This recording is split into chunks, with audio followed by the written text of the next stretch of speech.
Mm. How you guys doing? Little talking shit OG show coming at you. Today we're gonna talk tuning school stuff because I've gotten a lot of questions.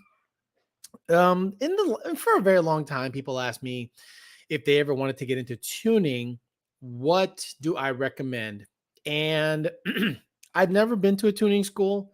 I've learned two different thoughts or two different methodologies, actually three different methodologies of tuning. They're all different. They're all unique. None of them are wrong.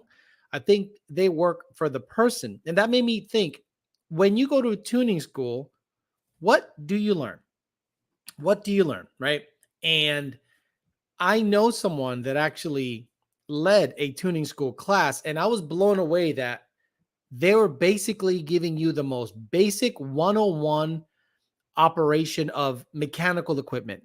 So we'll talk about what I think a tuning school should teach, your best way of getting to tuning, right? And again, guys, in my opinion, I wouldn't get into it to make money. The only real way to make money in tuning is how Lund Racing does it in bulk. Have a great value file system, have a great network of tuners, have the files be vetted as fuck, and that takes a very long time. And if you want to get into tuning to make money, I think that's the wrong reason. I think if you want to get into tuning to tune your own car out of curiosity, I think honestly that's not a bad thing to do. But obviously with things like Coyote and Predator and EcoBoost and stuff, there's a lot of layers and you got to know a lot of shit. But in my opinion, if you want to go to a tuning school or some kind of something, I think they should teach you certain things, and we'll talk about what those certain things are. You might think I'm off base when it comes to that, but honestly, I think experience what I've experienced. Like, who else is talking to you about tuning at this level? And again, not that I'm giving you nitty gritty, deep level shit. I'm giving you very generic, basic stuff, but I'm being very layman-ish with the way I talk to you guys about tuning. I'm being very much a everyman. I'm not talking over your head. I'm not talking things that can really complicate your life, so that at least you can understand like I understand. I'm a visual learner. I learn by doing. I do not learn by reading books or texts. Reading a Ford patent will not help me achieve my goals. I'm not an egghead like that. I know my limitations. I'm not that smart, but I know what I want out of tuning, and I know what I want. At the end of the day, it's not the modern stuff that gets my I don't know, gets my, I guess, ego, I guess, if you want to call it ego, or piques my interest. I don't really care for the modern stuff. I do it because it's my job. I don't do it because it's my passion. Okay. My passion is nothing to do with tuning. If anything, lifting is more of my passion than tuning is. I'd rather just lift at the gym and do that shit, and that satisfies me way more than sending flex and cam tunes, all day. So I'm going to talk about what tuning schools should be teaching and how they should teach it, and what they should not be teaching if you have a very good understanding of mechanical things. So we got 107 likes, 211 people on. Come on, guys, get the likes up. We're going to talk some shit. And if you have any questions, comments, or concerns, you know what to do. The super chat's available. You can become a member of the channel, and your comments will be highlighted based on the fact that you are a member. Douche did it in the house. The first one that's always on is him. Darren Harper, FLKA. Fuck yes. All day, every day, FLKA. And I'm going to, let me see. Can I pin that comment? Let me see. Pin comment. Pin message. Beautiful. Let's pin that shit. Turroviate Racing finishing up a new video. Possible second one this week too. I love it. D-Rock Fox, Monte Rogers, Coyote Fury, 2000 MCR, John Shoemaker, Diego Flores, Rich 50, Frederick Fiesta, Chrome Tate, and Chrome Tate again, infamous S550, Ford More Performance, Gallo Bravo, Monty Rogers, Superman TV, John Anderson. I did it again. 10 waiting, 11 likes. That's the real ones. JPR Denzel, EPA. What's up, Cookie Man? Cluster BM, Matt 2011 GT, EPA again, Frederick Fiesta again, Superman, JPR, and a bunch of repeats. But look, let's talk. So let's say you have heavy mechanical knowledge. You know how to gap a spark plug. You know how a four-stroke engine works generally. You know what an intake valve is. You know what an exhaust valve is. You know what an intake cam is. You know what an exhaust cam is. You know what twin independent variable cam timing is in theory. The tuning school you choose the tuning school you choose should not teach you basic mechanical operation of anything. Of anything. I think what they should do is get right to the point. Ways of optimizing an LS via the tune, right? That should be 101 if you have mechanical knowledge. Now, if you have no mechanical knowledge, you do not understand how a transmission works, you do not understand how an engine works, you do not understand camshafts, you shouldn't be at a tuning school. You should not be at a tuning school, plain and simple. Now, if you want to go to a school that teaches you all that basic mechanical operation, I think tuning should be like 5 years down the road for you.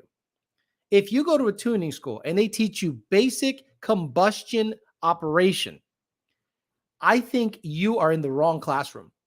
That's almost like teaching you how to split. That's almost teaching you like if you want to know how to split the atom, and then you're working with how to make fucking foam volcanoes. If the school that says this school teaches you how to split the atom, and we're going to start by making foam volcanoes like you did in 6th grade, you should get the fuck out of there.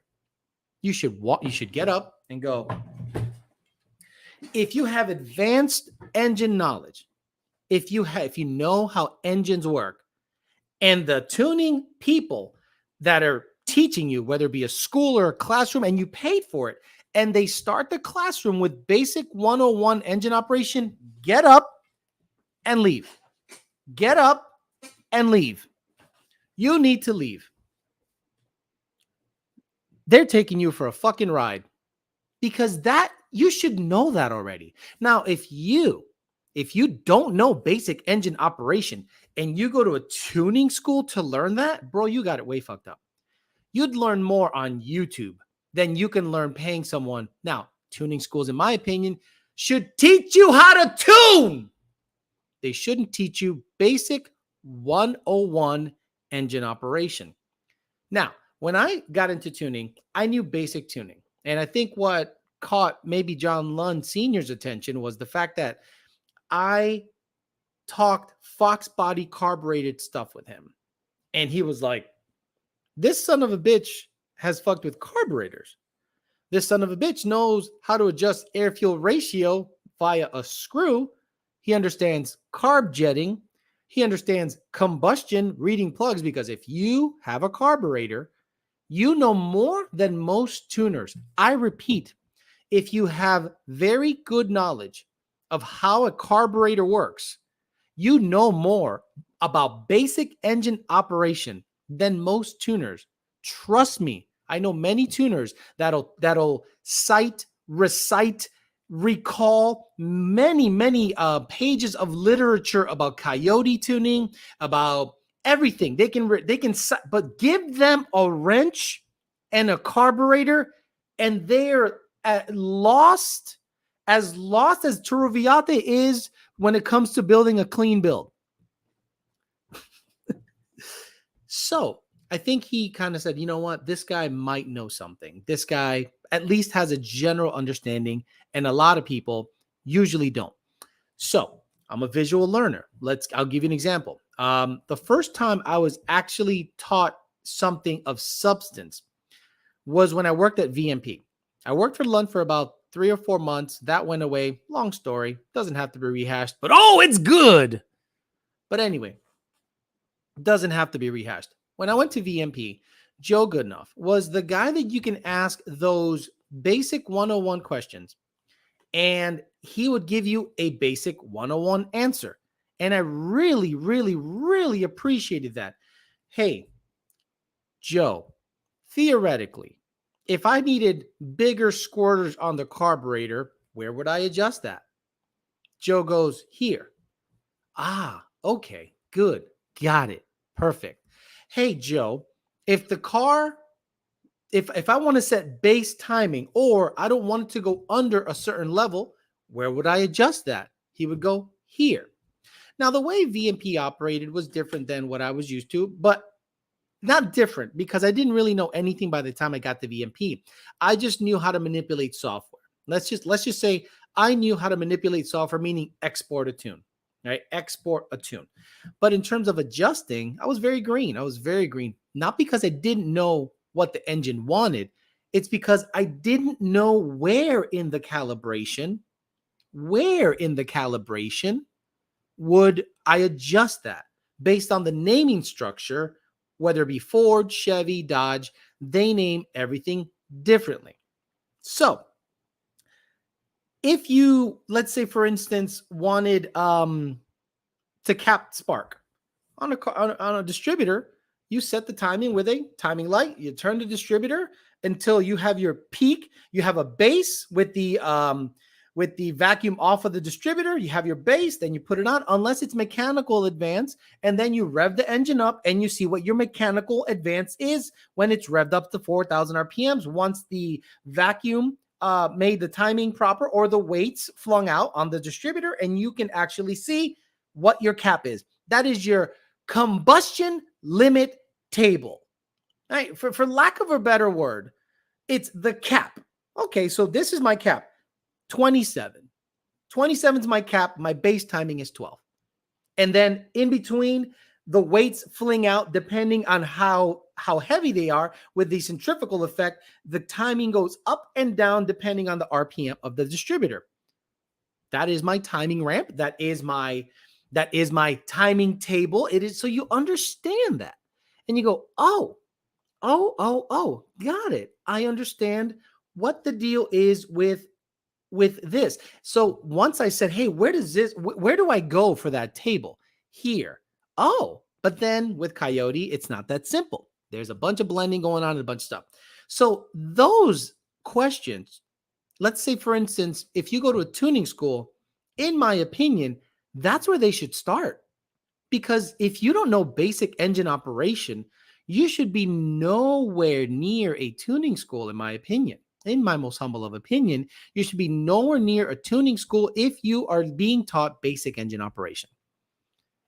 That means you don't know it. If you're actually learning something and they're giving you basics on how an engine works, I think you're going to have a tough time, a really tough time about learning how to tune that. You already should know the base knowledge right up front. But anyway, I digress. Depending on the software you're using, guys, the naming structure is super fucked up. Certain software still has dashpot. You guys know, if you have a carburetor, what dashpot is. It is a mechanical device that literally slows down the rate that the RPMs drop. But there is mechanical functions for that, or electronic functions for that in the tune. Depending on the tune, one will be called rev speed limiter. And then there's different rev limiters in neutral, throttle cut, fuel cut, spark cut. That's what a tuning school should teach you right away. That's what now Pat the One does raise a very, very, very, again, he's a wise man. That's a very good point. Why would one spend the money on tuning school when the world is going EV and the EPA is cracking down? Because the companies that are teaching you car tuning are also getting into EV tuning, Pat the One. They are getting into EV tuning. Companies, and I won't name names, but you saw, the only one I would name is the public one, the AEM, which was bought up by Holley. They got into it. And that's the only one I would go to that would teach me a base knowledge, meaning how electric motors work and how your software manipulates that motor. I want to make sure you guys can hear me okay. Yeah, you guys can be okay. So in my opinion, they should tell you where things go and what they do. Hey, where's the squirters on the carb? Here. Where's the timing cap? Here. Where's the MAF curve? And how does the MAF curve affect the fueling? I think 2 days of a tuning school should be MAF and injectors, if equipped, or MAP and injectors, VE and injectors. That's what I think is what needs to happen first. If you go to a tuning school and they can make you understand in the first 2 days or 1 day how MAP and your VE and your injector data is absolutely married to each other. Just like injector data should be vetted with a stock Ford cold air, right? Why? Why should, on a Mustang Coyote, why should injector data be vetted with a stock cold air? Because Ford has proper math data based on, I don't know, a couple of $1 million worth of airflow research on what they built. So why would you manipulate the math data to fix something when your injectors are different? If the math is verified, if the math is a Ford OEM math, and you plop in brand new injectors, and the fueling at idle is now 10% rich or lean, should you hit the math or the injectors, depending on the injectors? That's why certain companies like Lund Racing recommend vetted injectors. Vetted injectors, ID 1050s, FICs, ID 1000s, FIC 1440s, 1650s are a little sus right now, but 1440s and 1000Hs, perfect all day. LU 47s are also an awesome injector that you can vet. Now, if you have a aftermarket MAF, something made out of Jello that changes with the temperature, I would understand you hitting the math. An inconsistent build process will absolutely skew and make you adjust and chase your tail on the math. So in my opinion, you should already know plenty of engine stuff, and the tuning school should teach you fueling first. In my opinion, the tuning school, any tuning school, I'm not saying the tuning school, I'm saying any tuning place, anyone that teaches you tuning should tell you how to manipulate the first line of defense, and it's the fucking mass airflow sensor. If you understand math, again, guys, if you guys understand math, how it works, what it does, how it can be manipulated to skew, hide, or actually vet products, tuning, and airflow and math curves and turbulence, you have 70% of the tuning understood. I am telling you, math. If you understand how a math sensor works on a math equipped vehicle, you understand tons. This is why. When I see, let's say for instance, I'm going to give you a combo that makes sense to me. 2015 Mustang with a Vortex supercharger or a Paxton, and they have, let's say, a 3.5-inch inlet or a 3.5-inch MAF housing with a stock mass airflow sensor. Let's say they're ID 1000s. Let's say it's pump gas. Let's say it's a 3.5-inch inlet, right? At wide open throttle with, let's say, a 3.6 pulley with the airbox, it'll flow about 1.6 air load. 1.4, high 1.5s, low 1.6s. If you remove that factory restriction and just have the inlet open to atmosphere, it will see probably high 1.6. So does that mean that it's flowing more air? Yes. But let's say for instance, right, that same combination, and you have a return style fuel system, and I see a 3.6 pulley with the airbox, and the air load is 1920. I'm going to start going, hey, do you have a torque booster in that thing or something? They're going to go, no. Why do you say that? Because I'm seeing a high air load based on the known data that I know this thing spits out, 1.5, without the inlet, high 1.6s. So I'm seeing something screwy in the data log. If you understand math, if you understand exactly what's happening, you can pretty much guess or deduce what's happening in the setup. Someone said boost leak. Wrong.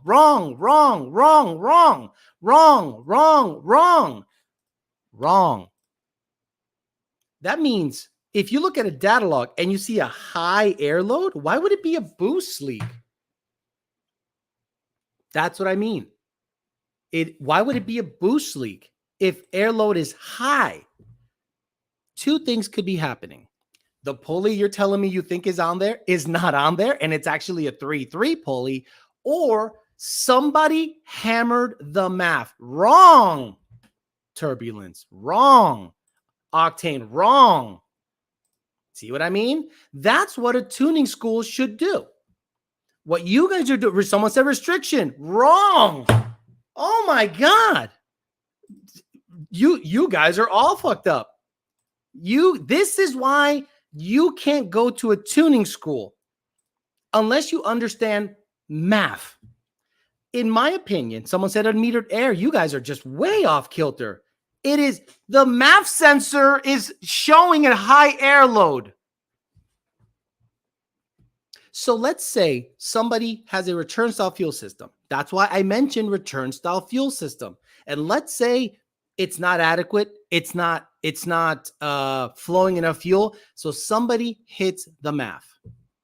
Let's say somebody hits the math.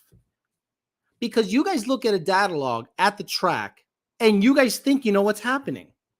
Oh, the tuner definitely has his tune fucked up. AFR is 0.79. Short-term fuel trims are 101. Spark is 16 at 10 pounds of boost pump gas. I've literally had people in my ticket system say the tuner is running it lean. He's going to blow it up. 0.79 lambda, 16 degrees, 1.5 air load. So when I see a very high air load with a supposed known combination, I start going, let me know your pulley size. Let me make sure your injectors are right. Let me make sure, because I'm saying as if I tuned it, right? We're saying as if I tuned it and it's a return style fuel and I see a false high air load. I go, either your injector data's off, either your pulley is smaller than you say it is, or it's not tuned by us and someone hammered the math in the calibration to mask a fuel delivery issue. So when someone says, Alex, my fuel trims are spiking in the data log, I go, okay, if I hit the math, air load is going to go up. Now, I could be masking a fuel delivery issue. And people start going, shit, right. So when I tell people, okay, you got a budget return style fuel system? Yep. Your short-term fuel trims are spiking. Can you do something about it? It's a vetted math curve, but I'm going to do it just for you. Here's 30% in the math. Oh, you fixed it. Yes, but it has 2.2 air load. What does that mean? Means I am masking a fuel delivery issue. So I think tuning schools should tell you that. I just gave you more information in 23 minutes than a tuning school would give you in 2 days. I just gave you more information in 23 minutes than a tuning school would give you in 2 days. They'd be wrapping up talking about how coils work, how relays work. And you're like, I just want to know tuning. I know relays. I know engines. I know wiring. Why would I need to know all that all over again? So that's just one small example of what a tuning school could be doing. A tuning school could be doing to really make you understand things. And then you have to do it every day for a very long time, hours a day. And then after about a year, I think you could really start to grasp, especially Coyote stuff. Now, if we're talking Mega Squirt, I'll give you an example. So I was looking at Jake. Jake's building his wife's car. It's a 96 Cobra Mega Squirt, whatever. So I just asked a very simple question. Hey, what tune are you going to use on that car? Now, the car previously had 60-pound injectors or 72-pound injectors, ID 725s. It was a 4.6 Texid block Cobra motor. Now they're putting in a Coyote motor, way more efficient, FIC 1000Hs, locked cams, 18 manifold with a cable throttle body. So did I go, well, I don't know what the fuck. I said, it's the same. It's the same. Yeah, you can probably use the same tune. But then I said, but you have FIC 1000Hs. So what injector data are you using? He was, I'm looking to use the same injector data. And I go, and then you're going to hit the VE? He goes, yeah. I go, can I look at your VE table? And the VE table looked like, now the car drove phenomenal. The car drove really well, idled very well. But as a tuner, once the injector data is proper, and I said, let's go to FIC's website, let's put in the injector data. Put in the injector data, and all the graphs started to look really, really smooth. And I go, okay. So we're going to go and look at your VE table. And Jake had corrected the fueling errors in the VE table. And I went, it looks really bumpy. And in my opinion, a VE table should look similar to a MAF curve in terms of linear properties. That's when I really started to grasp what a volumetric efficiency table should look like if the injector data is proper. If the injector data is not proper, your VE is going to look like shit. Similarly, if your injector data is not proper on your MAF-equipped Coyote, your MAF curve will look bumpy and like shit. And there's one thing that Lund Racing absolutely does is give you a smooth MAF curve first. The MAF curve is vetted. That's why when we start talking about cold airs, I don't like a cold air that's super turbulent. I don't like a cold air that's near the fender. I don't like a cold air that doesn't have proper shielding. And you guys go, but why? It makes 17 more horse. And I go, the MAF curve looks like the Andes Mountains. So sorry to get a long-winded introduction here, but when you're paying good money to go to any school that teaches you anything, you should know a lot about cars before you sign up for that class. So that if they start teaching you basic 101 engine operation, you can say, call me when you start talking tuning. I'll be gone. Now it sounds like I'm being a dick or whatever, but or maybe digging on tuning schools. I've never been to a tuning school, so I have no idea what they talk about. But I know one person that was involved in those classes, and when I found out what they taught you, it blew my mind. It blew my mind. Nothing about tuning. And I was blown away by that. So if you guys go to a tuning school, what do you want to learn? What interests you the most? What would be the thing that would you want to learn the most if it came for you, time for you guys to learn tuning just out of curiosity? Maybe you want to do Mega Squirt. Maybe you want to do Holly. Maybe you want to do any of that stuff. What would be the biggest draw for you guys to actually make you seek out a tuning school to learn anything? We're going to see what the deal is right now. So we'll see what the paid questions come. A couple of paid questions came in, and I will get to them first because the paid people get my attention first because y'all give me money. Viewer activity. Here we go. Oh, there's no, there was a couple of paid chats, but they went away on this one. So let me see if I can find it. There was like a $20 question that I didn't want to miss because, hey, man, he paid good money. And then good, I paid you. Matt, 2011 GT. Hey, Peak Auto Design. What's up, man? He said, hello, Alex. Other than that sweet paint job, what are your plans with your new black Camaro? Man, you guys saw that on Instagram. Fredo Diaz says, I think you've definitely taught us critical thinking. And instead of just giving up, you've told us how to ask the right questions. Look at the details. That'll lead us to the answer we can have ourselves. Right. Where is the squirter on the carb? And if the guy teaching you tuning goes, what? I want my money back. Thank you. I want my money back. What do you mean you want your money back? Why not? I have a tip-in hesitation issue, and I think a bigger squirter will take care of that, or a bigger primary jet, or adjustment on the valve. What? Bro, I get up from that bitch so fast. 10 or 80 Sergio in the house. Thank you, sir. Appreciate you for being a member. Oh, that's all. That's the best way. We're up to 500 members. That's awesome as fuck. Let's get all the way to the bottom. We got JD Swag. Give me Canadian money. Says, this is a great lecture. You explain things so good. That's the only thing I'm good at. That's the only thing I'm good at, is being a layperson, a layman, talking to the regular people, because that's how people need to talk to me. The moment people start saying, "Oh, what is that? What is the name of that?" Do you know how many Coyote tuners try to one up me by knowing the terminology for the blending of the timing tables? I forget what I don't even know the terminology, but I know the understanding. Um, what is the see? You guys might know the terminology more than I do. I forgot it.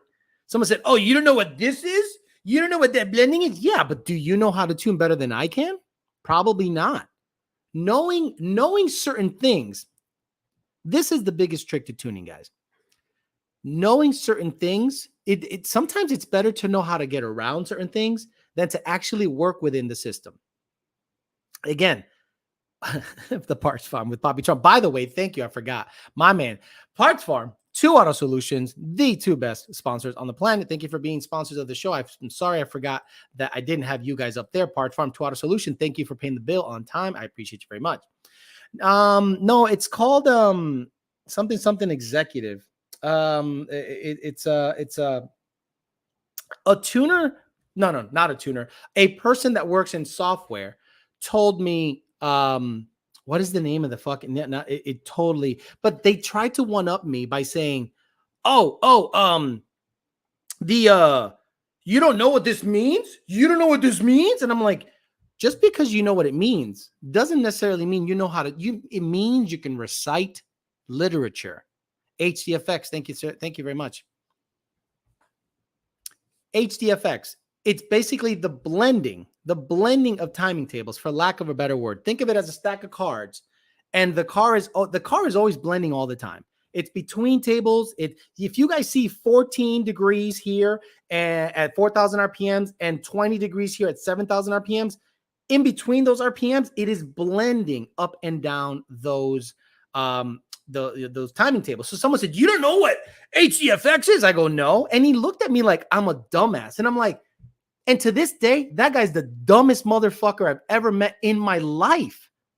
But he knew what HDFX was. But he knew what HDFX was. Oh, and then, okay, explain it to me. And he could not explain it to me. And it is very simple. It's the blending of tables. That's it. But people all up in arms. "Oh, Alex doesn't know what HDFX is. What a dumbass." And that guy thinks there's a what do you call it? Engine coolant temp sensor. And there is no engine coolant temp sensor. There's a cylinder head temp sensor, and coolant temp is inferred. But what? I don't know that. I love people. I love people. I love people. You know damn well I'm not gonna go Coyote just because you're mesmerized. Just because you mesmerize. What's it called? Would you ever get a motorcycle? Stop it. Pedal Commander. I knew it. B Turvy story was turning into a success story. Doesn't mean you know how to fix it or make it work properly. That's the one. To understand certain things is to understand how not to use certain things. And once you figure that out, you go, "Oh, okay." But some people are stuck working within a system, and that's okay. And since I've known 3 different methods of tuning Coyote stuff, just Coyote stuff, I've learned 3 different methods from 3 different companies. And the one I work with now is with Lund Racing. And to me, that's the best one to get you guys the best file possible. I mean, by far. It's not even close. It's not even close. That's why you guys get confused when you have a 1,000 or 1,500 horsepower capable Mustang that starts, drives, runs perfectly, and by the 3rd revision, it's making 1,000, and you guys are doubting that the tuning is any good. Oh, revision 3 only? We're done? I paid $1,500 for tuning, and I only got 3 revisions? So you think by me giving you more tunes, I am actually refining the tune more? Or is the bass file so refined that all I do is bump up the limiter, give you the proper timing and ramp, feel stoic, and send you on your way? And you would complain about that? Imagine you had to fix something quickly. Let's say, wasn't there a story about a man and a ship and the engine wouldn't start?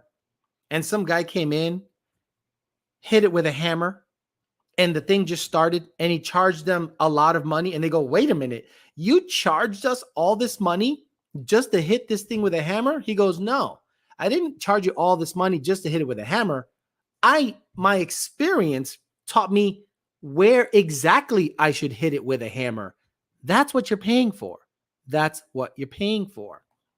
Don't roast me. Why don't coyotes benefit from porting throttle body intake manifold, but LT guys swear by it?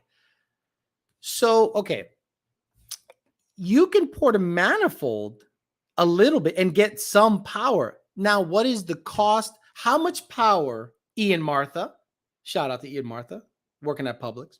How much power should a coyote make with a $400 ported 18 intake? How much more? Let's say you have an 18 intake and it makes 440 rear wheel horsepower on E85 with a PMAS and LU47. And then you say, I want more horsepower. So from 440, and you pay $400 to port that intake manifold, how much power would it be worth the port?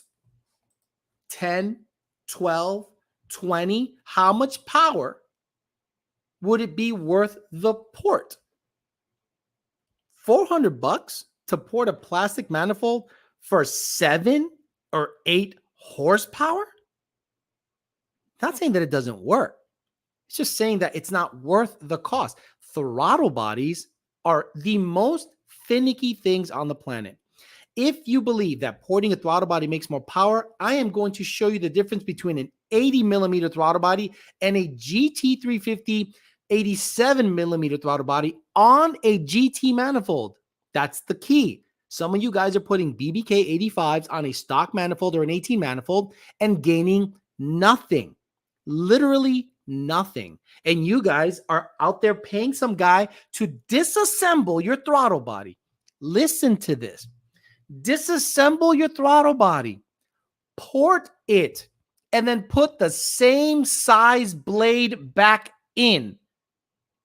And then the guys that do that have the nerve to say your tuner should be able to take care of the fact that the throttle body is ported. I'm sorry, I cannot add. Hey, where's the add metal to the bore area? Hey, where's the table to add metal to the bore so I can take care of this excessive leak at idle? Oh, there isn't one, stupid. No, but these motherfuckers, they're taking your money. They're taking your money. Anderson Little dropping his dick and balls on the chat. The guy is consistent as fuck, and he reminds people that he's got the dick, and he drops it on the chat. Thank you very much. I mean, really, thank you. I'm going to make that motherfucker sticky. Where you at? I'm going to pin this comment because you are my dude right here. Let me unpin this comment. Unpin the comment, and I'm going to pin Anderson Little. Oh, come on, baby. Where are you? Remove per using time. It doesn't say. It doesn't give me the option. Damn it. It doesn't give me the option. Too bad. Anyway, thanks for the money. Dropping his nuts on the chat. Alejandro V says, stupid. Second shift race. He says, I was talking to my buddy last night about this Gen 1, and he is at a crossroad. Gen 3 short block or build the Gen 1 will be an 850 horsepower 6R80 car. Gen 3 short block all day, every day. Gen 3 12-to-1 compression, a pretty strong bottom end, and probably cheaper than what he can build his for, if I'm not mistaken. We got a positive one. I understand little what you do for a living.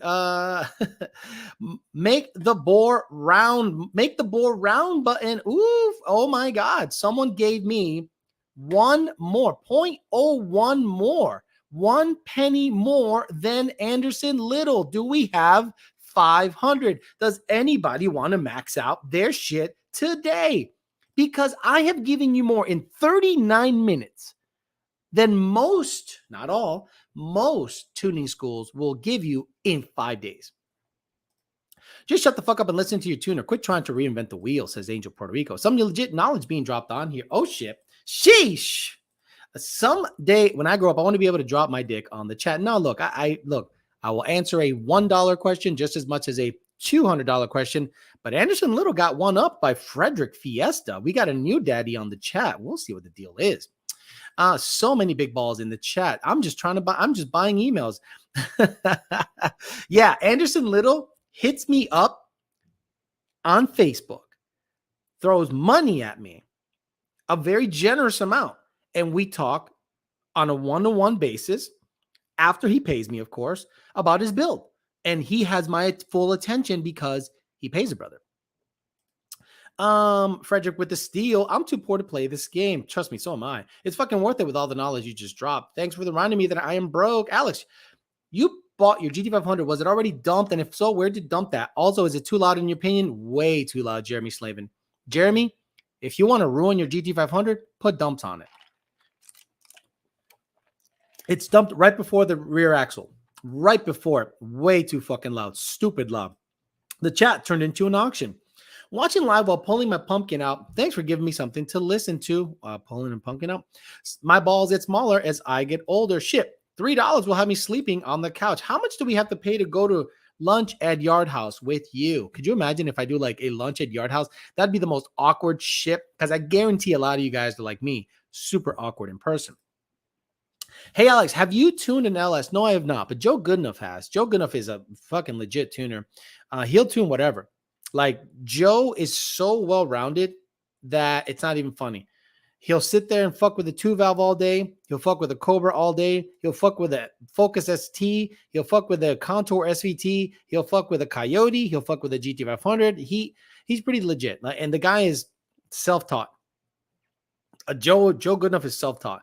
And he taught me so much of the base knowledge of things that when I went to work to Lund for the second time, I had a pretty goddamn good, well-rounded set of operating. You know, like a mode where I can take the two thought processes, mold them together, and really have a good sense of what I'm looking at. And it was actually really nice, and it's super beneficial to be able to do that. And I had friends in the tuning and past tense had friends in the tuning industry because they thought I can get them popularity or clout. And once they saw that I worked for VMP and Lund, they said, "Oh well, fuck you," because that's how they do it. Have you heard the New York exhaust laws? Nope, I don't live anywhere near there. Juan Resendez says, "Hey Alex, I haven't caught up with YWT dailies, but what is exactly going on with Motec and Lund Racing?" Elbow cough. They're out there learning Motec stuff. They're learning the software of certain computers because they make different computers for different vehicles. You know what I mean? They make Mustang stuff, Audi stuff, GTR stuff. So they want to get familiar with the Mustang version of the computer, similar to what Fat House Fab has in their GT250s. So they just want to get up on game just in case, just to have another layer of support. But will we start supporting Motec? Are you guys going to pay $5,000 for a Motec computer? I mean, half of you guys don't even need tunes. So do you need a Motec computer? No. You stock ECU cards are going 7s. So it's not really necessary in my opinion. Let's say you put a 350 throttle body, change the blade to fit. Would you be able to set the new range and span in the tune? Milton Perez, I wouldn't have to do anything. That's just it, Milton Perez. I wouldn't have to do anything. If a porting company hogs out the bore and then has a blade to fit per Ford spec, I don't have to do shit. Is Lund going to tune Motec? I already answered that. Gotta run. Thanks, Poppy. You got it, sir. Why do you want Motec, dude? Number one, your car doesn't deserve Motec. No offense. Unless you're making 1,500 and you need boost by gear. You don't need it. Nobody gives a shit about slow ticking RAM. Okay. It's really a gift when you get to work with someone that has so much knowledge to pass on. Yeah, Joe was pretty amazing. Or Civex, they make a PMP ECU for my car. Actually, you know where I've learned the most tuning, guys? The most I've learned in tuning is sitting with Senior at dinner. Sitting with Senior at dinner. Because the guy has been tuning Lightnings, Cobras, 3 valves, 2 valves, Coyote since the beginning. And he knew the backstories of how even the software got developed. So once he started dropping knowledge. But the key was the questions I was asking. I didn't just sit there and said, teach me stuff. No, you have to have a curiosity as to what does what. And in the beginning, because I needed to learn really quickly so that I can establish that I am worthy of staying on board and my salary, I asked a lot of questions. Tons. We would stay up till 12 at night on a fucking Monday, every day, just hammering away, hammering. And I did nothing but ask him. I fire hosed him. He would say, Alex, you ready to get fire hosed with information? I'm like, sure. And then I said, nah, I need to know more. So after work, I would get him one-on-one and I would just fire hose with information to the point where I started having ideas that made, I don't know if they'll admit to this, but I've had ideas of things that need to happen in the tune. Downshift rev matching. Downshift rev matching, I asked about in 2015. I asked about downshift rev matching in 2015. And we looked at it, but after kind of, how will we make it work? There were tables, cool, got it. And I'm not going to give away the stuff that I have now. I have stuff working with Jake on that is going to make someone go like this one day. They're going to turn on the fucking computer one day and see a video of me doing something and they're going to go, what? What? How many of you guys were blown away when there was a Whipple throttle body on an Edelbrock supercharger? It didn't blow any of us away because we're like, the motor doesn't know that it's a Whipple or an Edelbrock. It just needs to know the proper TPS, the proper throttle area. But people are like, how did you put a Whipple throttle body on that fucking thing? When I put a Whipple throttle body, a 132 on the VMP TVS, how the fuck did you do that? And I'm like, what? So wait till you guys see some of the shit that I got cooking. And I'm not looking to sell or nothing. Nope. I got some ideas that me and Jake are going to work with. Junior's also involved. And we're going to make some stuff happen. You'll see. And it won't be available for anybody but me. How do you adjust the drive shaft balancing table? Go to school for a long-lasting industry. Stay on top of the latest and greatest in that field, and you'll always be employed. Right. Information technology. Pat the one's in information technology. He's never going to be out of a job. But will tuners be out of a job? I don't think so. Because people are always going to retrofit Coyotes into something, LSs into something, Hellcat engines into something. Will you make the same kind of money, the same kind of money that you were making before? Probably not. Do you think there's still a future with young adults to pursue tuning? Sorry, you probably hear this a lot, but I'm a bitcho. I'm going to be honest with you.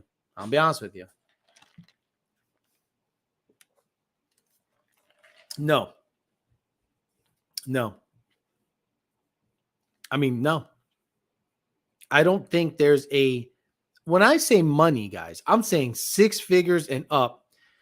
Now, if you're going to tune LSs with HP tuners, if you're going to tune new Mustangs with HP tuners, this and that, the kind of money I'm talking about is this setup where you can make big money, have a great structure. The EPA is literally telling you, the EPA and liberal policies are literally taking away the future of tuning ICE engines. Now, you guys are not going to want to hear this, but the future is electric. I'm sorry. So if you can get in on that and develop products, develop things to have a electric EV tuner market, I think there's more of a future with that. But can you still make money tuning old cars? Of course. There's still guys right now that do nothing but carburetor tuning and make money. What kind of money do I think is substantive? 6 figures a year. Can you make 6 figures a year tuning carburetors? No, absolutely not. And if you do, you have a line of carburetors out the door. Like nothing but cars with carb, and you got to do like 7 a day. And that's very difficult. So when it comes to the ECU stuff, and modern ECUs are going to become harder and harder to tune, you guys got to get used to the fact that if you want modern performance, then your tuning window is later and later. But if you want performance now, you got to get the old cars. If you're a Coyote guy and you want to go fast now, you look at Gen 1, Gen 2, Gen 3. If you're an F-150 guy and you want to go fast enough mamalona, you look at Gen 2, Gen 3, not this new 2021, because all they're offering is a Whipple box tune. Here you go. And once HP Tuners unlocks that, then you're going to have a Whipple calibration. But what if you want to go turbo? What if you want to go TVS?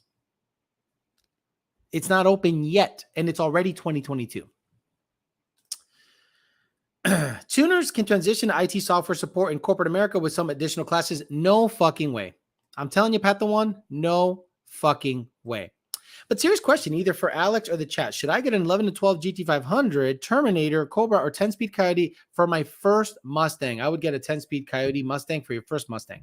11 to 12 GT500 is going to be, it's already 10 years old plus. So you're going to have certain issues that come with age. Cobras are full of, gay guys own Cobras. And Mexicans, you have 10-speed Coyotes. So I'd rather be, I'd rather be a known or be compared to a Mexican than a homo or have a really old GT500. Pedro Parra says, I stay in my lane. I can bolt parts and tear apart engines to an extent. I'll gladly pay for a tune from Lund. Been eyeing Stance SF07 rims. Why would you want an old ass 10-year-old Mustang? I agree. Vincent Meralda, you tuned my swap 06. Idle seems swapped 06. So idle seems funky at times, as a few leaks after the O2s. And jet open underhood can cause that. And jet open underhood can cause that. I don't know what he's saying. I had a 96 GT, 2012 manual, and an 1810R, says Alejandro V. 2012 for the win. Alex, he says, Alex, you're gay. Alex is gay, says Alex, you're gay. Congratulations. What is this guy? Is this guy being stupid? Yeah, let's just get him out of here. Oops. Let's just get him out of here because, he's obviously looking for attention. I feel attacked. Mine is 11 years old. Paul G. Okay. Would a 1080 performance pack with a D1X 4.4 pulley on 91 be safe? Okay, guys, 10 PSI. I don't know pulley sizes for Pro Chargers, okay? 10 PSI should be fine. Corporate America sucks. Great money, but you sell your soul for the company store. Bro, you are not wrong, Mike's Garage. Mike's Garage, who is Pat the One's brother, I think, is right. Corporate America fucking sucks. I think the American dream is still obviously attainable, but it's very difficult nowadays. You have to be in a field that makes good money, that's not going to be beholden to government bullshit, which is almost nearly nothing, unless you start making cakes for a living or bakeries or cookies. Good for them. Can you kick members out? Yes, I did. $60,000. What are you buying? Leaning towards a C7 Grand Sport. I'm keeping my money in the bank. If I got $60,000 laying around, I'm keeping my money in the bank. But a C7 Grand Sport for $60K? Why? A C7 Grand Sport for $60K? Why? That sounds really expensive for a Grand Sport. Or is that what they go for? God damn. I'm not being serious. Okay, good. Alex, a 10R is weaker than the MT82. No, it's not weaker. It's finicky. Like Nardi, I think, just had an issue with his Ford Explorer ST with a 10R. I think they're 10Rs. And I've had issues with my F-150 10R. Just shifts whatever the fuck it wants. When it was on a stock tune, it shifted terribly. A tune helped it a ton. Saludos de la 956, says Reynaldo Delgado. Thank you, sir. A la verga. Nothing wrong with being wanted to watch it. Wanting to sell my base 10R for 6-speed premium would be a stretch if I do. It would be a stretch if I do it. Would it be worth it? If you go with a 6-speed premium, you're going to be a little slower on a roll. You'll have a lot more fun. You won't have to deal with 10R problems. I would trade the 10R for a 6-speed, in my opinion. My first Mustang was an 83 GT 4-speed. Does Multec have advantage over Holly? Yeah, I mean, like the really, really fast cars have Motec. Like the exotic R8s, the GTRs. Look at Fat House stuff. The stuff Fat House does with their GT350s cannot be done with Holly. Holly doesn't have a plug-and-play system like an ECU that you can just plug in and all the shit is controlled via the can. You can set different tunes by your wiper button or your window button. You could assign any button that the can picks up to do whatever the fuck you want with Motec. Can't do that with the Holly. You have to wire it. JLT open under the hood, swapped 06 idle seems funky. Sometimes a couple of leaks after the O2s can cause funky idle. My bad. Gotcha.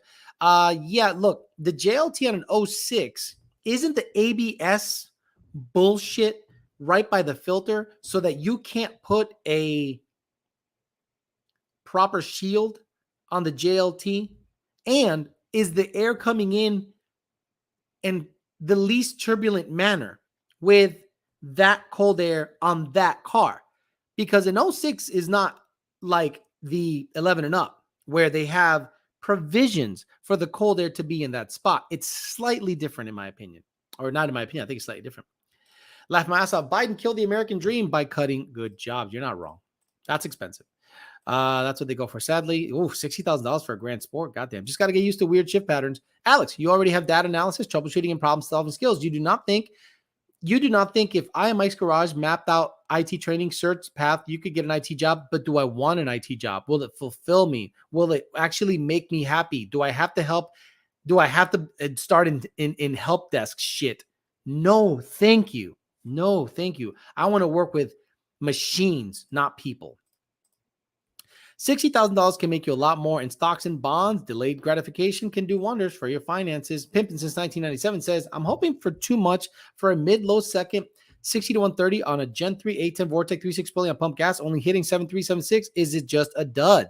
No, that's about right. Look, if you're having issues getting to the sixes, I went sixes with a Vortec with a 3.4 pulley. You should be into the sixes with a 3.6 pulley. Maybe you need octane booster. Maybe the pump gas in your area is not good and it's only seeing 12 or 13 degrees of timing. I'd have to see a data log to see what's happening. I see a Nintendo Switch. Yes, it's an old Nintendo Switch that Kyle Brandon got me back in the day. And what do I play when I'm like sick of dealing with people? I think I'm playing Sonic the Hedgehog. Yeah. Like I'm literally playing Sonic the Hedgehog. I'm waiting. It's like one of the last levels. Okay. So just leave me alone. Call me gay. I don't care. I don't care. I don't care. Song for corporate America. What about Gen 1 F-150? Gen 1 F-150, Opt Eddy 50, I like very much. The problem is they're heavy. They're a lot heavier than the Gen 2 F-150. The motor is very weak compared to the Gen 2 F-150. So you have, I think, a longer road ahead of you to make that truck perform like the Gen 2 and the Gen 3 can based on the weight and the engine. Does Lon have an interest in tuning high-end cars? I don't know. I don't. I'll be honest with you. I have no interest. Zero. Negative interest. I don't want to learn Motec. I don't want to learn Holly. I don't want to learn Megasquirt. Unless I have to. You play Xbox? I don't, but I have one. I do not play anything, to be honest with you. I use them for the Xbox, the PlayStation 4 that I have, and the Switch. What else do I have? I have a Sega Genesis. They're literally used for like Netflix stuff, minus the Genesis. I like watching Netflix with them. If you build the carb motor, that'll make two of us in here. Yes, I am definitely planning on doing a carbed Coyote. That's the plan. Gen 3, DI delete, lock the cams, carb intake, carb, CSU carb, MSD, pin it properly, send it. I still have a 2011 F-150 5.0 state stock, 230,000 miles. Time to retire it. Chauncey Harrison says, I got a 1450 manual. Car just turns over. Replace the ECU, spark plugs, and fuel pump module. Was told by multiple shops and dealer. Poured gas in the cold air and it crunk right up. Bought complete for innovations. Still won't crank. No, still won't start. So I'd have to see a data log of idle and see if the MAF sensor is actually showing any data while cranking. And that'll tell me a couple of things. First of all, spark. Is it seeing startup spark? So that means your reluctor wheel is in. Secondly, is the MAF frequency moving or anything, or is the MAF sensor moving in the data log? That'll tell me the MAF sensor is doing good. So if I see spark and I see MAF, then it's just fuel delivery at that point for some reason. Like if you bought a 4 Innovations fuel system and you have it wired hot and you're getting fuel to the rails, you're telling me the car's not starting? Come on. Cam Will Smith, next person. Cam, you will, or whatever. Tuned by Lund, timing is capped at 19 with octane booster, 1.5 air load, full weight. If it can't hit low sixes on 85, should I just sell the shitbox? Pimpin', 1.5 air load. Is the blower open to, or is the, I think I'm dealing with you. Do you have the stock cold air attached to the blower, or no? I think you have the little filter. I think you showed me a little nubby filter. 1.5 air load just seems low to me for a 3.6 pulley, unless you're at altitude. So we got to see why it's not flowing the proper airflow. You know, we kind of have to do some vetting on that part. His car needs a little John. Almost bought a 48 368 last night. Shit, 14.8 compression, and it's for sale for $6,000 on the marketplace. But I had to think like an adult with my money and use it towards making more. Who is only asking $6,000 for a 368 14.8 compression Yates motor? I'd have to see that. He's here again. Boy, this guy, you know, there are guys that literally are on my dick so hard on this chat, hard on my dick. In order for an engine to run, it needs to suck and squeeze, bang, and blow. Fastest Forest Cloud says, how often did you change your red car fuel filter? Once. Now the fuel, okay, once, because I sucked up bad E85. I had a bad batch of E85 and it had like very fine silt, and it took out the socks for the fuel pump and the fuel filter. Once I did that, the thing was money. If you have any common sense, nobody knows everything, so you always need to learn, or maybe Monte Carlo. Got it. Send link so I can buy that shit. Right. A 368 1401 compression, only $6,000? What you got there, buddy? I hear you chewing. Make sure you're not fucking around. You're not wrong. Boost my 2021 1080 bolt on an NA car, or sell and buy a 15 to 17 and boosted 6R80. Depends on what your goals are. The 21 will do well boosted, but if you want to go like 8s, 9s, or 8s, you should really look into a Gen 2. That $6,000 Yates motor is probably a bone stock 251 with a fake stock internals, or either cheap or hurt internals. Can the open JLT play with idle? Yes. I think I've already answered your question many times. Do you need a return stop fuel system to run ethanol on a Gen 3? Boosted. Only boosted.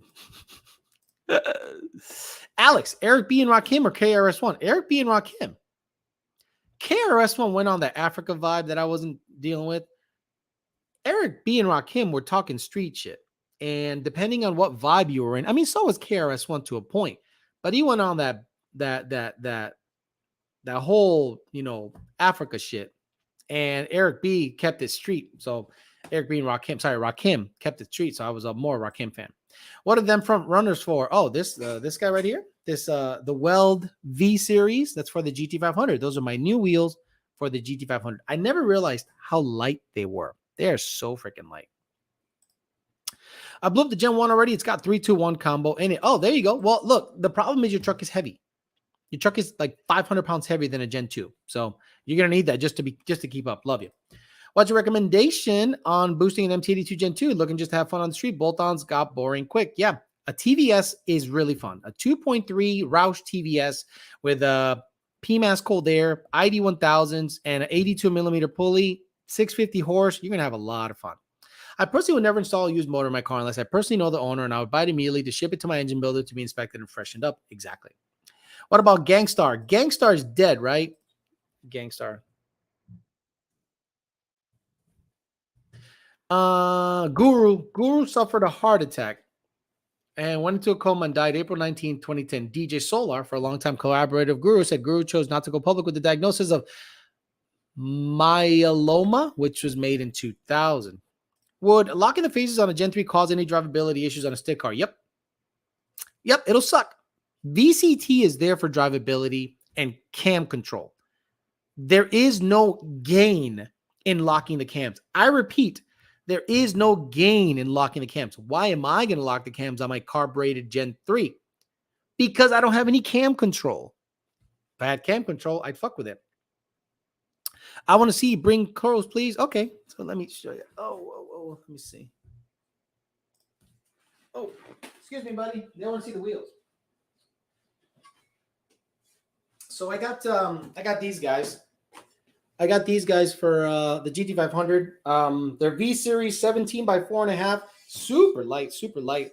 And I have S71s in the front right now, and S71B beadlocks in the rear. And I didn't want the 5-star. I wanted kind of something nicer, like super baller. And Beefcake had 2 of these in stock. I did not get a super deal. The guy's legit as fuck. I said, just give them to me. So I paid good money for these guys. Comes with the stem already and everything good to go. So I'm going to get these mounted tomorrow. There's a local guy that does really good work mounting them. But yeah, I wanted some kind of baller fronts because look, if I ever do decide to sell this car, it's going to have some nice shit in it.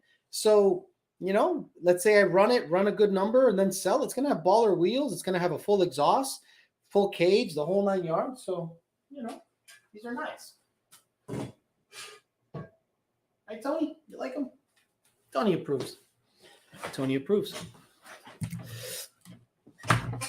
Second shift asking good questions. What's going on with second shift? Curious, have your neighbors ever asked who you're yelling at after the guys? You have no idea.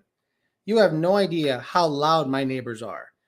There's 2 pit bulls upstairs. And when I'm saying pit bulls, guys, those mean pit bulls that might get loose and snatch a calf, like fuck you up. That's the kind of pit bulls that are upstairs. My other neighbors, they're probably too fucking high to hear anything I'm doing in this apartment. And it's pretty well insulated. Like, it might look small to you guys, but it's a good size apartment. It's 2 bedroom, 2 bath. And I got 2 garages, so it's good size. Alex, my 12 GT500, I already know what fuel system and injector you suggest, but what about blower? Looking around 800 wheel stock motor, but go build motor with the same blower later on. Gen 3R. Gen 3R.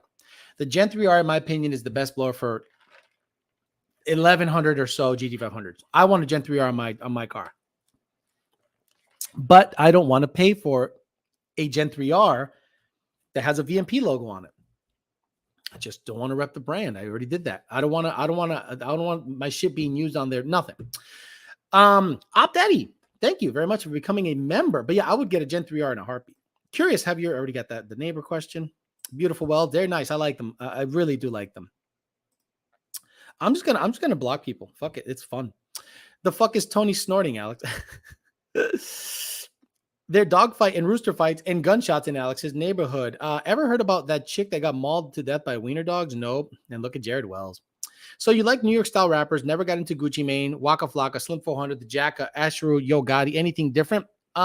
New York style rap is what I grew up with, right? Where I grew up with was Big Daddy Kane, Chubb Rock, Heavy D, Cool Mo D, LL Cool J, Slick Rick, Dougie Fresh. And then I got into some weird shit. Like the 90s was whack as fuck for rap. Then 50 Cent. I never got into Jay-Z. I understand. I never got into Nas either. But I got into Foxy Brown. I like Foxy Brown. I love Biggie Smalls. So yeah. Puro 956 Alabama says, Alan, those welds look super light. They're super light. Like they're way lighter than the S71s. And I will be selling the wheels from the GT500. No, I'm not going to do a giveaway. Fuck that. I need to recoup some money. So I'm going to sell the 15 by 10 rears with the 325 tires. They're probably needing replaced. They're probably 50% right now. And the fronts will not have tires because I'm going to reuse the tires for my new welds. But I'll be selling front S71B and rear S71s non-bead lock. They're ghetto bead lock with the self tappers in the bitch. Sorry, that's just how it's gonna be. Nas, Biggie's the go, E40, boozy, Bo. Don't call it a comeback. I've been here for years, bro. When LL Cool J came out, that's all the hood was bumping. The hood. Alex is not from the hood. He's a bitch. Okay. Do you think Ken Bell is for Max F for build? I know you guys time the world's fastest stick GT500, and he has that. If I'm not mistaken, the world's fastest stick GT500 is not a Kenny Bell car. The world's fastest stick GT500 is Billet Pro Shop's 06, and it's a TVS Jeremy Slavin. It's a 2 point, boy, if I'm not mistaken, was it a 2.3 TVS, not a 2.6? Billet Pro Shops, I still think has the quickest and fastest run on a stick GT500 on the planet. I'm like 700 pounds more than a Gen 2 and Gen 3. That's what I mean, brother. That you're going to have a tough road ahead. Alex, where do you buy your tires from? All Tires. Havoc Speed.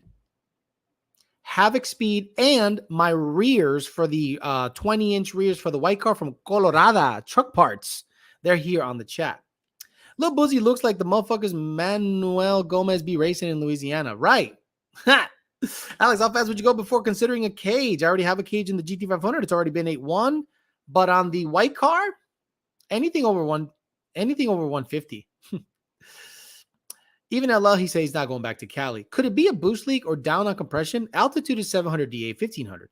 Banging my head over here, and yes, it's a K&N filter on the snout. Take the K&N filter out. Take the K&N filter out. Make sure the bypass is shutting.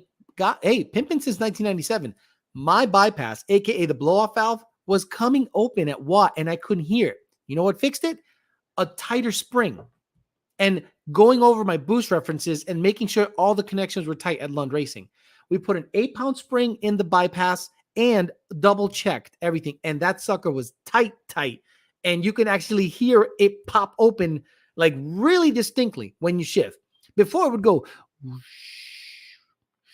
now it goes like really quickly. So I'm like, oh, okay. So it's definitely shutting. And when I let off, it opens quickly. So I put an 8-pound spring in it because I think it has a 6-pound spring in it now with the boost reference. So an 8-pound spring and going over all my boost references was what fixed my issue. I'm totally copying your car beauty for my SN swap. Stop it. Don't do that. It's on the Record Breakers Ken Bell website. Says it's tuned by Lund. Oh my God, Jeremy Slavin. What's it run? And Ken Bell's website hasn't been updated since 1922. Do it live. Pull the video of the GT5. I'm going to do it. Do it live. BPS GT500. Let me see. Billet Pro Shops GT500. Billet Pro Shops 720 subscribers. That's a crying shame. So is the Kenny Bell Mustang faster than a 853 at 166? Is it quicker than there you go. Jeremy Slavin, sit back, relax, look at Billet Pro Shops about 800 years ago run an 853 at 166. Here you go, my brother. I love showing people that there's faster cars out there. Let me see. Here we go. Doing it live.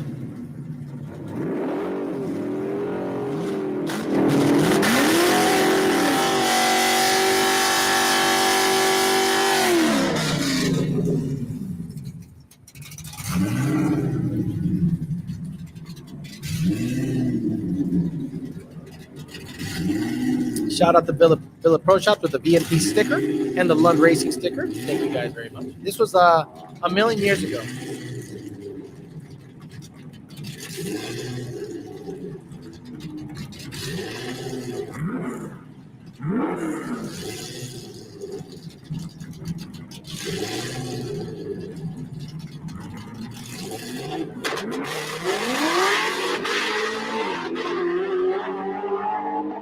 No slipper, synchro transmission, 853, 166. Kenny Bell does not own the stick shift record. Damn, Anderson Little dropping another hundo. Thank you so much, sir. You don't have to do that. But I appreciate that very much. I remember this. Why didn't he bang it off the limiter? Right. That's the car, that record that Brian Crane was trying to beat at Mod Nats. Yeah, no, he's good luck. That's an old record, and that car was light. Good luck with that. I watched your other live, in your opinion, cutting out the problem from $1 million operation. Wait, I watched your other live, and you opinion on cutting out the problem from $1 million operations. Cooper is a good example of what doing things right is on a small scale. Runs consistent 7/8 in a 2JZ. Correct. Cooper has a better race program, drag race program, than Cletus. I repeat, Cooper got away from that operation, I don't think they got beef, but he got away from that operation, did his own thing, hooked up with guys at drag race, and has a deadly consistent low 8, high 7-second 2JZ Camaro. What's the weak link? He's obviously hanging out with people that know what they're doing. Damn, one more launch like that and everything will break. Damn, that thing sounded angry. Billet Pro Shops is across the street from the track. Oof, that bitch scoots. Rex says, Alex, our ID 2000 injector is a good choice for 50, 100, 60, 100 horsepower. I remember you saying Lund prefers certain injectors over the others because of the tuning data. Yes, that and ID 2600s are also available for that power range. All right, looks like I'm going to be a member now. You deserve it. I watch you literally every morning on a 610 loop bullshit and 6 a.m. You keep me awake. Thank you, sir. You got it, Jeremy Slavin. Thank you very much. Billet Pro Shops has the record. You get a Gen 3R on your shit. Look, I want a Gen 3R for the GT500. I want to get rid of that 4.5. Not because I dislike Whipple. It's because it's not efficient. It's an older blower. Makes good power for what it is. I've made 1100. I'd gladly sell it. Here you go. Sell it to somebody for a couple grand. Get it out of my life and put a Gen 3R on that bitch and make similar power, but just way more efficiently. I'm not looking to make. Look, I can graph power and torque. I bet you the TVS is gonna outperform the 4.5 Whipple by just a little bit, which is amazing to me. Jesus Christ. That's the goal with my car, 850. Baltic Super is another fun car to watch run mid-sevens streetable car. Exactly. It's all about the program. And if you have $1 million program that can't get a car to run consistent high sevens or mid-sevens, you got to look at the people you're surrounding yourself with. You got to look at the people you're surrounding yourself with, man. Actually, we are. Anyone in Chicago area that likes construction, hit me up if you want. Super Gap Saquache Al Ablage. Jeremy Slavin says, understood. You got it, brother. You got it. And I think Billet Pro Shops did that on a 2.3 liter, if I'm not mistaken. A 2.3 liter. I don't think the 2.6 was out yet when they made that run. Bringing the wife to Siesta Key for Easter weekend on Saturday. We're going to go drive the Mustang down to Key West and hit the Miami to see the nightlife. Any must-see place you recommend? Brickell. Brickell's a very pretty area. Lots to do. Plenty of places to look around to walk around within walking distance. Check out where the cruise ships leave in Miami. Very nice area. You can go to where's the area that all the designer shit is? Something Row, like Fashion Row. Go to Fashion Row. The bitches on Fashion Row is stupid. That's 550. Meek became a new member. I appreciate the shit out of you, bro. I grew up listening to Houston groups.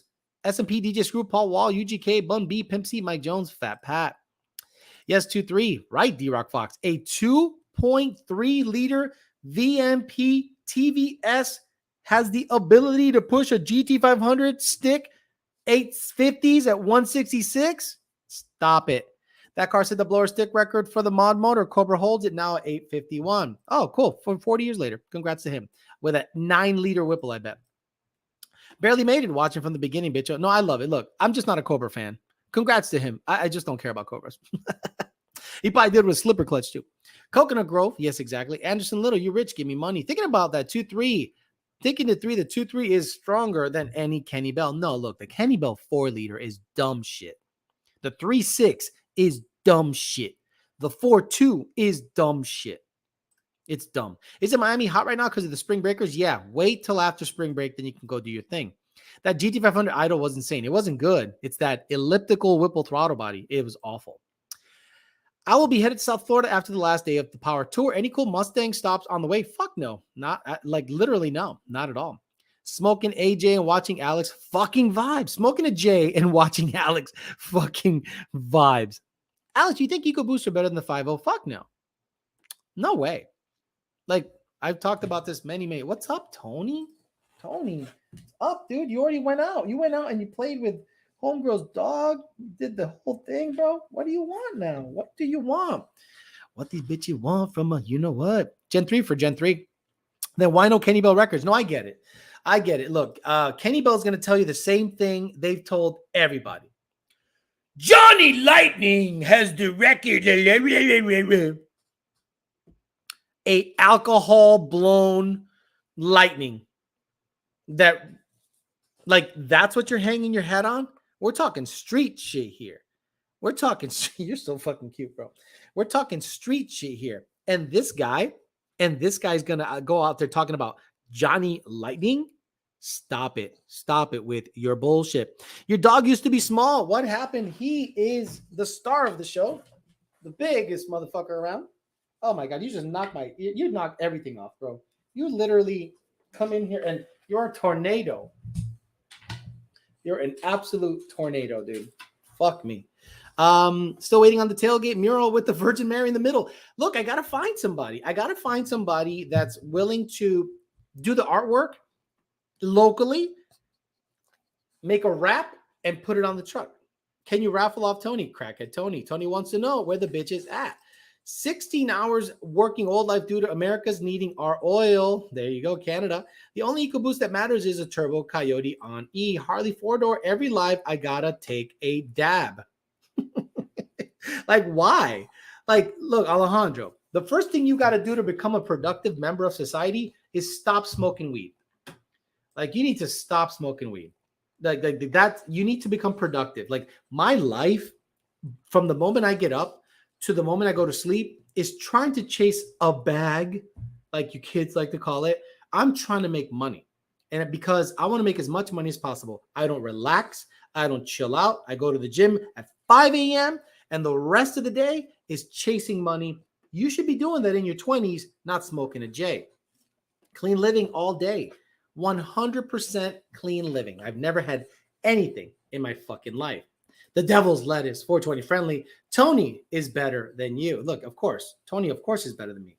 Tony is the star of the show. I like how this guy must have a hard on for me. This guy right here is the same guy in three different accounts. This guy is literally the same guy with 3 different accounts, and he can go too. They can all go. Fuck it. But Joe Rogan smokes. That's what people tell me all the time. And that's sad if someone looks at Joe Rogan and thinks, well, he smokes, so I can smoke. Elon Musk smoked, so I can smoke. Stop it. F-150 EcoBoost are way different than Mustang EcoBoost. Is it worth ceramic coating long tube headers? For the finish and longevity, sure. Performance, not that measurable. Still love the scream of the Kenny Bell 2.2. Guys, you know the scream was a restriction, right? Like when something is really loud, like when a blower is really loud and it's restricted heavily, it'll make a lot of screaming sounds. But if the blower is super efficient, ported to death, good clearances good clearances where they need to be, it won't make a sound.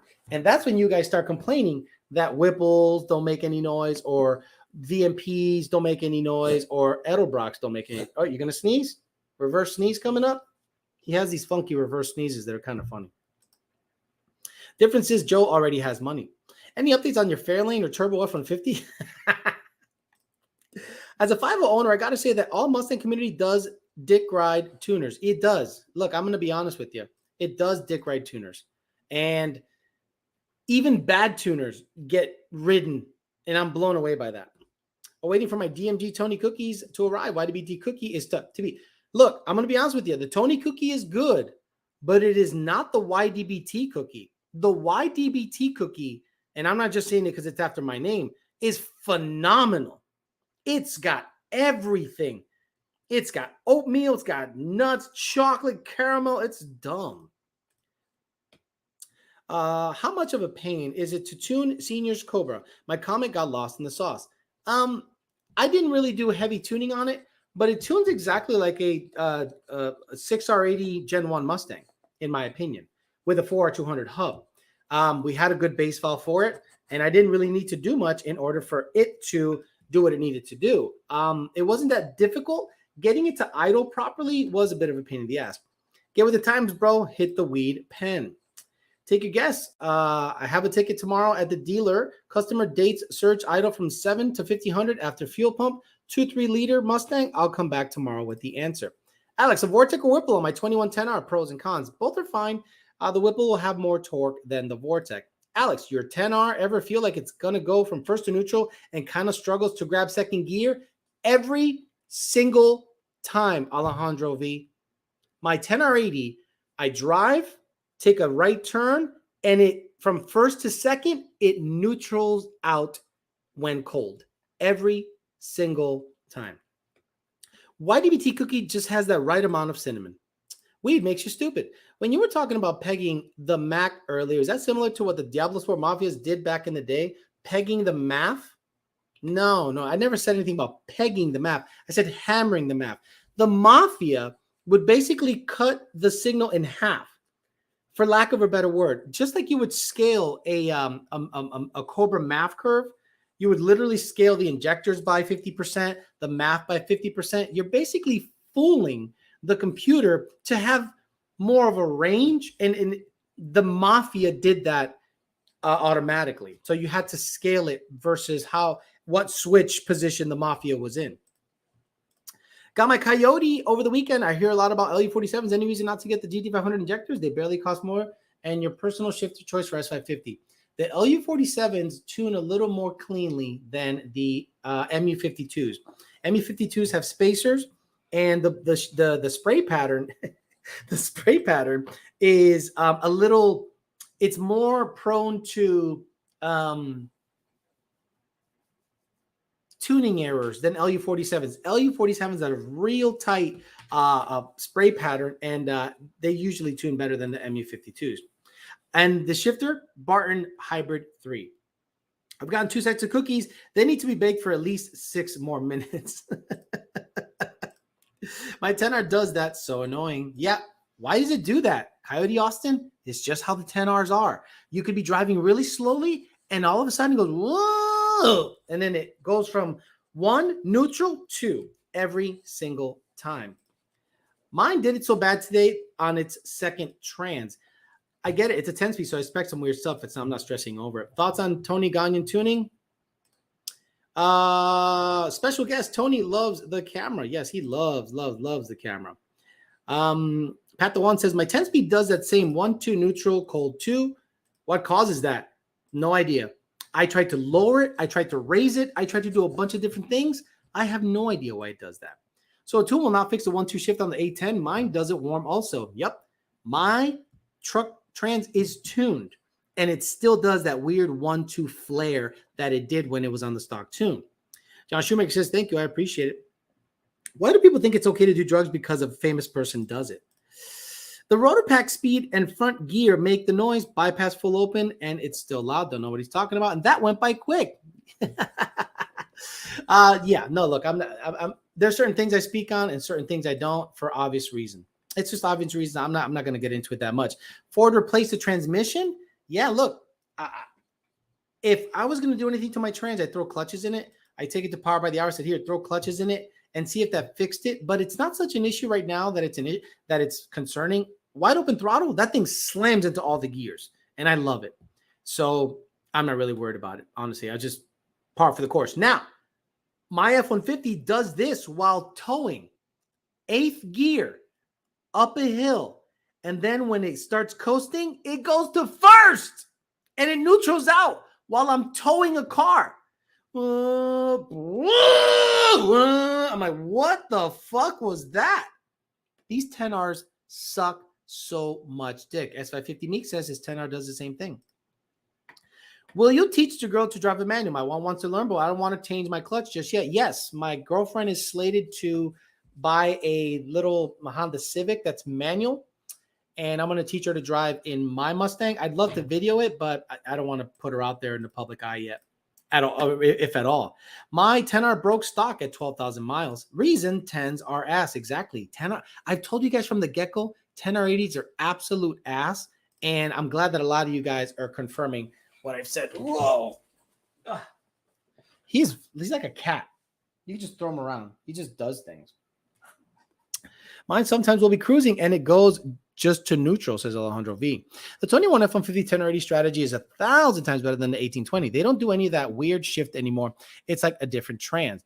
My F-150 cruise control 8th gear at 75 miles an hour, I have to feather it, the gas with the shift to 10th. I know it's a different 10R, but I love mine in the F350. Honda 10 speeds are allegedly on point. Ford should call Honda. $25,000 budget. What would you build for a Mustang? Depends on your goals, but honestly, fuel system boost E85, right? Fuel system boost E85, and whether it's manual, whether it's auto, whatever. Honestly, if it's an auto, fuel system boost in E85, and you're going to have a lot of fun in beating 80% of the cars on the road. Gen 2 and 6R80 is still the hot setup. Absolutely Stein 78. Gen 2 and 6R80 is still the hot setup. All right, one more question. Alex, I'm here because of Alex code at the Parts Farm. Not looking for a discount. I'm here because of Alex code at the Parts Farm. Not looking for a discount. Just want to show them they're getting business from the show, so they'll keep sponsoring it. Hey, Morgan Russell, that's a good idea. Hey, the Parts Farm, if you guys have any kind of code to give someone like some kind of discount, or maybe like just like a heads up as to how people are getting to your site, let us know. If there's something they can do at checkout or something like that to be able to recognize that they came to you from this page, just to see how much traffic it's helping. And 10R80 Teflon seals need to get hot as your truck neutral, probably CDF cylinder. Okay, there you go. All right, guys, out of here. The first 30 minutes of this chat talking about tuning schools and what they should be teaching you are probably more knowledge drop than you'll get in most tuning schools. And I'm not saying because I know more. I've just been exposed to it, and I can explain it in very layman's terms. So I hope that you guys go back, listen to the first 30, 35 minutes or so of the show, and you can maybe learn some stuff. And if you do want to get into tuning, take that shit to heart. Some of the stuff that I said in there was based on many factors, being in tuning and seeing what I've seen and seeing what people are teaching other people. It's a crazy road out there. So do some digging, do some thinking if you really want to get into tuning and you were actually potentially looking to get into tuning. Oh my God, I got spammed big time at the end. All right, guys, I'm out of here. See you guys Thursday. I'm off tomorrow. I'm gonna get a day off so I can reset, do some filming, just hang out, do shit like that, and get back with you guys a little later on to Thursday because I have tomorrow off from this chat. All right, guys, see you later. Have a great rest of your night.